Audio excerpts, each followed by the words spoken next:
កម្ពុជាយើងហ្នឹងគឺឈ្នះមកតែម្ដងអត់ចង់បាន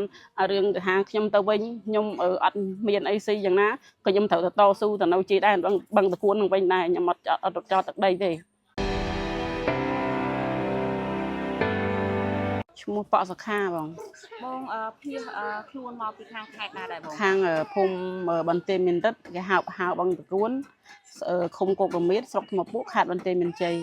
បងមកនេះលក្ខណៈប្រហែលប្រហែលគ្រួសារដែរខ្ញុំមក3 4 5គ្រួសារ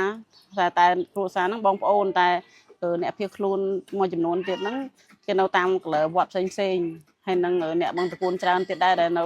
ជាមួយគ្នាហ្នឹងចូលប្រហែលជា10គ្រួសារជាងពេលដែលបងភៀសខ្លួនមកហ្នឹងធ្វើតាណាជិះអីមកដែរខ្ញុំជិះឡានដឹករោងឡានកាមេរីចាស់ឆ្នៃ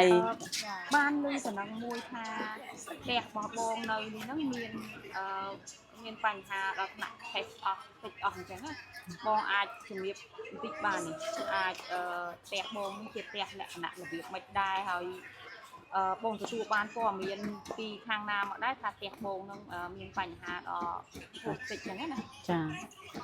បញ្ហាឆេះហ្នឹងគឺឆេះថ្ងៃទី14នោះបើបញ្ហាហ្នឹងគឺមានអ្នកដែលថាគេនៅចិត្តហ្នឹងទៅប៉ូលីសអញ្ចឹងនៅចិត្តហ្នឹងទៅគេបាញ់ឲ្យមើលគេថាឆេះអស់ថ្ងៃទី14អញ្ចឹងដែលថ្ងៃទី14ហ្នឹងគឺឆេះកន្លែងខ្ញុំនៅមុនគេនឹងឆេះអវ៉ាន់ចានឆ្នាំងកុំព្យូទ័រអីដែលខ្ញុំធ្វើការរស់ស៊ីប្រកបរបរប្រចាំថ្ងៃហ្នឹងគឺឆេះនៅថ្ងៃទី14ឆេះនៅក្នុងផ្សារបឹងតគួនហ្នឹងបណ្ដោយបង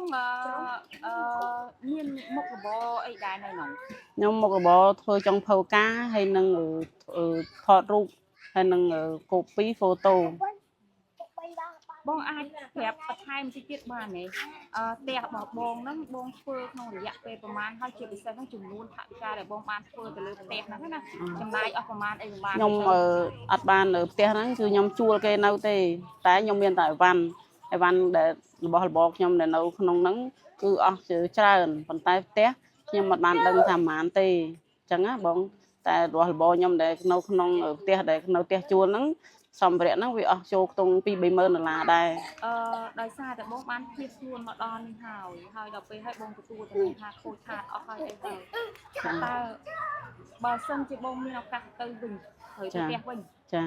បងនៅមកប្រកបមុខរបរហ្នឹងទៀតទេឬក៏គិតយ៉ាងម៉េចបងចាខ្ញុំគិតថាឥឡូវហ្នឹងវាអស់ពីខ្លួនហើយវាអត់តាន់មានអីថាត្រូវគិតអីកើតទេធ្វើម៉េចឲ្យតែប្រទេសជាតិយើងនិងកងកម្លាំងយើងហ្នឹងអាច